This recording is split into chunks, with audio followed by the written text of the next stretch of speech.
All right. So when I first started my pirate store 11 years ago, I looked far and wide for pirate weapons, and I found a number of blades that were sort of pirate weapons, but I'd be able to order it for a year, then they'd stop, and then someone else would start one, but they were very unreliable about always being able to get them.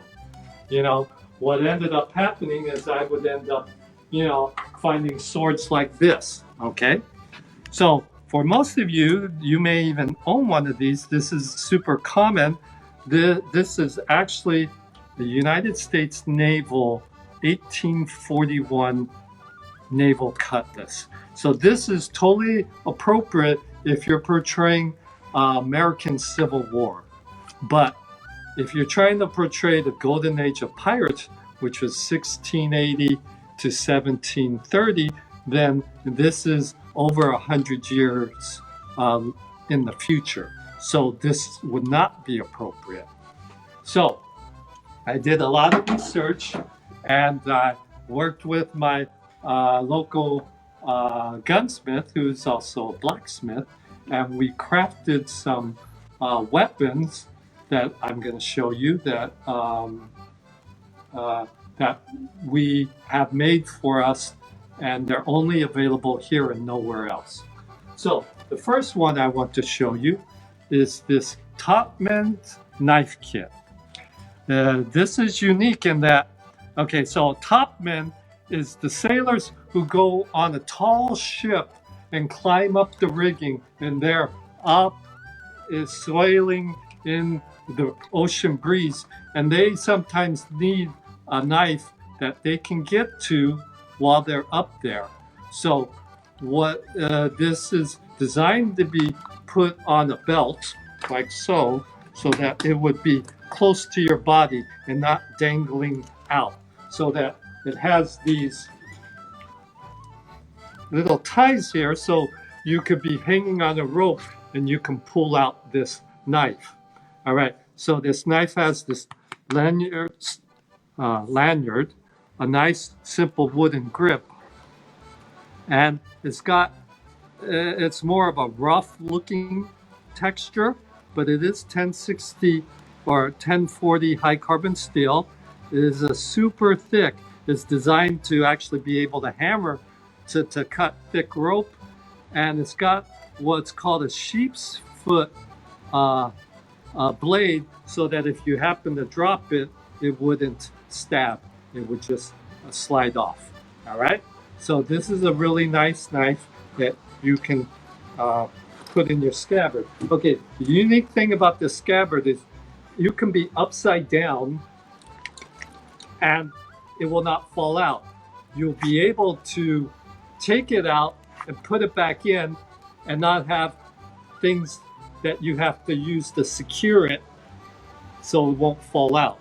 Okay, the next thing, this is called a marlin spike. Now, marlin spike is used, in a pinch, you can just use it to stab someone. But what it's really used for is when you have lines that you tied, and the wind has now pulled that knot tight, and you can't get it out. So you use the marlin spike to wiggle that knot loose so that you can untie it. So that is what a marlin spike is for. So this is a great kit that no one is making anything like this anymore. But back in the day of the tall ships, this was the thing. But if you want to be a little more fancy and not just a deckhand, or a captain, you might want to have a knife or dagger that is a little bit more ornate. So I did a whole bunch of research and looked at different knives, and almost all the knives I found were ones that were really predominantly landsman knives. People that are on the land would carry a knife, and there were very few knives that were made specifically for seamen. And this is one that was specifically made for seamen because it has a lovely anchor, right? So it's got a brass guard and a flat pommel so you could hammer things in. A nice leather grip here. It's got a blackened finish on this, which will help prevent it from rusting. And it's got a shape that's similar to those used in the British commando knife. Then after that, the next weapon I have is called a plug bayonet. And you're going, well, that doesn't look like a bayonet.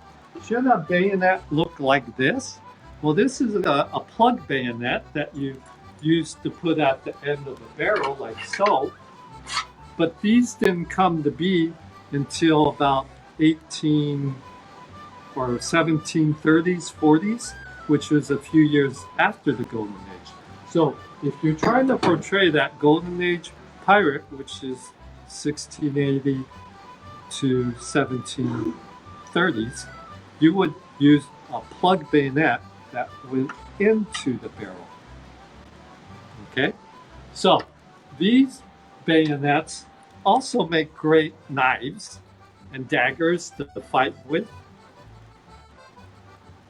This is called our Jack plug bayonet because in this last movie, Pirates of the Caribbean, Dead Men Tell No Tale, in all the promotional posters, he is actually carrying one of these in his belt.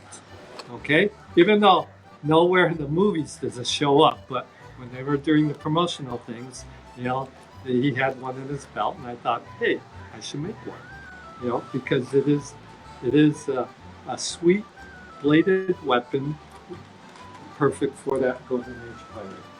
Okay, so if you want to have a classic weapon for a pirate, this would be the double shell guard cutlass. So this is a lovely cutlass that it has two guards. No one else in the world is making these in quantity. At one time there was a number of them that were making single guard ones, which would be good if you're just a right-handed swordsman, but sometimes you might want a left-handed, so it guards both sides. So this weapon comes in two different finishes. We have the antique and the polished steel. So you can see that this has a coating that makes it look all old and rugged, but it actually is brand new, and this coating helps protect it from rust. So all good swords rust. Bad swords are made out of stainless steel, which don't rust, but they are too brittle, so they will break when you use them to fight with. So these weapons are 1060 high carbon steel, and they've been heat tempered, so they are designed to pound on and not break. Okay. So that is a good for a experienced pirate. And if you want to be more of a captain or fancy look, you might want what's called a small sword. Okay, a small sword came from this sword, which is a Renaissance sword called a rapier. And this was sort of in the Renaissance period, and this is what they use and what people think pirates use, but they're way too long. So as you see, you know, this has been shrunken. It's much more lighter and easier to carry.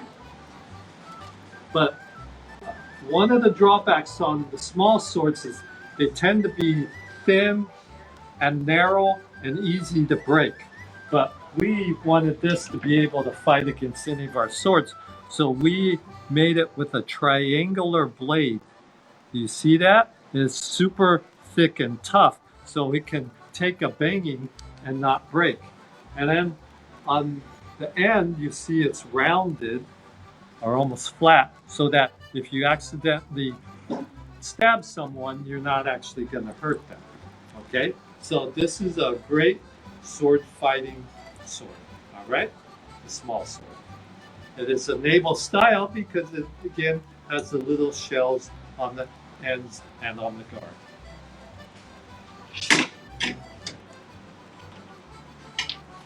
Our most popular is our Caribbean guard cutlass.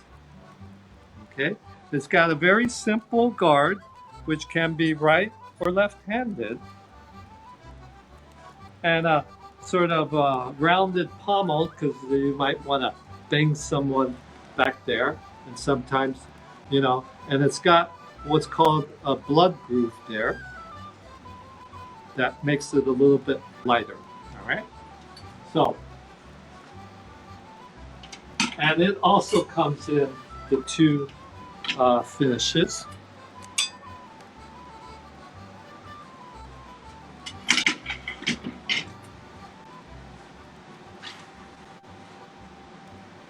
All right, now this is okay, so those blades are all 24 inches. This is a shorter 18-inch blade, and it is called a Cutthroat. And this one, it's got a wider blade, it's stronger, it's lighter, and it's got a guard. So this was, like a beginner pirate, this would be an excellent weapon, easier to master, harder to break. And if you're in really tight situations, it's a good weapon to have. This is similar to the one that you might see that Anne Bonny uses in Black Sails as a two-sword option, right?